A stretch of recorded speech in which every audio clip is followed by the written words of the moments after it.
मुझे पता नहीं था भैया कि दिल्ली में एक मेरे बड़े भाई बैठे हुए हैं।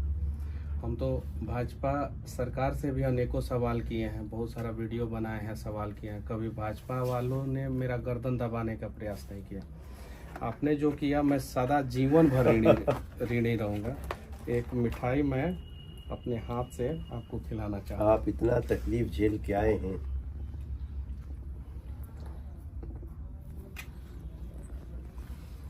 हम आपके संघर्ष को सैल्यूट करते हैं और आपकी निष्ठा को, बिहार के प्रति आपके भाव को, और हम हमेशा आपके साथ हैं। देखिए, बीजेपी कभी भी मीडिया की स्वतंत्रता, निष्पक्षता को चैलेंज नहीं करती।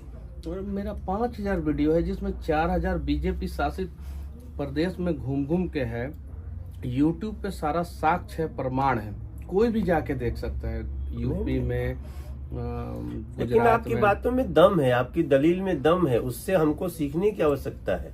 अगर कोई आदमी, हमारे प्रधानमंत्री जी क्या कहते हैं, आप आवाज उठाइए, हम उसको उसके तथ्यों के अनुसार हम उसको एक्सेप्ट करने को तैयार हैं, सोल्व करने को तैयार हैं। तो हम तो, लेकिन जिन लोगों ने, जिनको गलत ही करना है, उनको आपकी बात बुरी लगी, कोई फर्क नहीं पड़ता। मैं आपको जो है अपने घर पे बुलाना चाहता हूँ। मैं आ रहा हूँ, मैं आऊंगा। घर दिखाना चाहता हूँ जिस घर का, मेरा घर का कुर्की हुआ। अच्छा, जो कुर्की हुआ था, कुर्की हुआ 9 महीना बाद जो है एनएस से मेरे ऊपर से हटा दिया गया।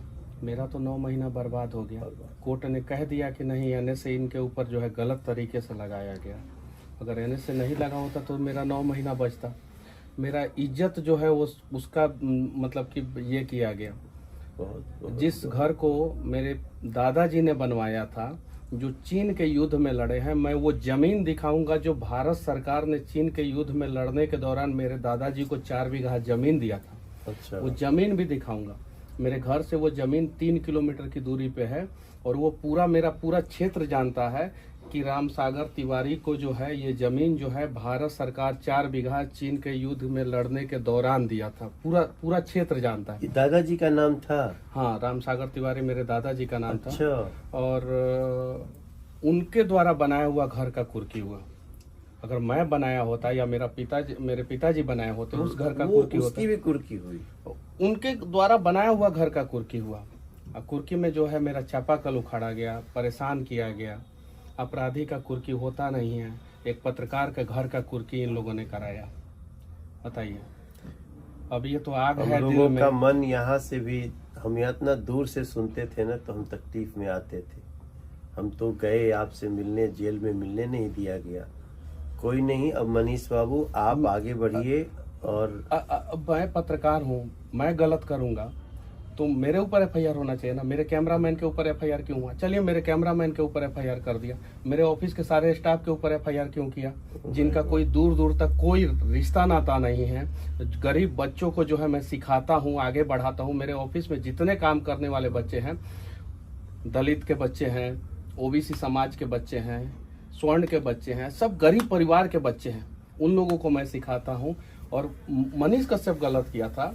अगर मान लीजिए कि किसी भी चैनल का कोई रिपोर्टर से किसी कारणवश गलती हो जाता, अगर मैं अपनी गलती को मानता भी हूँ सरकार के नज़र के हिसाब से, तो क्या सारा कंपनी के स्टाफ के ऊपर एफआईआर कर दिया जाएगा? मेरे सारे स्टाफ के ऊपर एफआईआर किया गया और मेरे खिलाफ सबूत भी प्रशासन सरकार के दबाव में पेश करने का प्रयास करेगा, लेकिन कुछ नहीं इन लोगों को मिलेगा। मैं 4 जनवरी को आपके गांव आता हूँ। एक बार आएंगे 4 जनवरी में गाँव आए और देखिए कि मतलब कि किस स्थिति में हम लोग रहते थे और कैसे हम लोगों को घर का कुर्की हुआ। ठीक है, कोई बात नहीं। अब ऐसी दमनकारी जो सोच है जिनकी, उसको कुचलना आवश्यक है।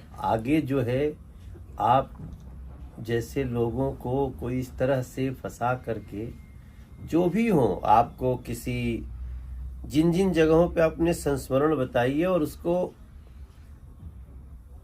जिन्होंने जो किया है उसको सजा मिलनी चाहिए। ये लोकतंत्र है भैया। दमन करने वालों को सजा नहीं मिलेगी तो हम जवाब क्या देंगे किसी को?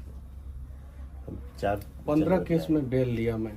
15 केस में? 15 केस में 11 केस जो है एक बार में किया गया मेरे ऊपर, 6 तमिलनाडु में, 4 बिहार में और 1 NSA, 11 केस एक बार में, एक वीडियो की वजह से। और वो वीडियो मैंने नहीं बनाया था, जिस आदमी ने बनाया था उससे दूर दूर तक मेरा कोई संबंध नहीं, ना कॉल डिटेल्स, ना कुछ मैच नहीं किया।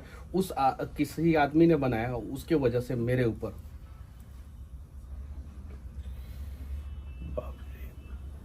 नहीं, हम लोग तो मैं तो थोड़ा सा जब घटनाएं घटती तो मैं सोशल मीडिया भी खंगालता था। देश का युवा, ऐसे सब सच्चे लोग आपके साथ हैं, साथ थे, साथ हैं और साथ रहेंगे।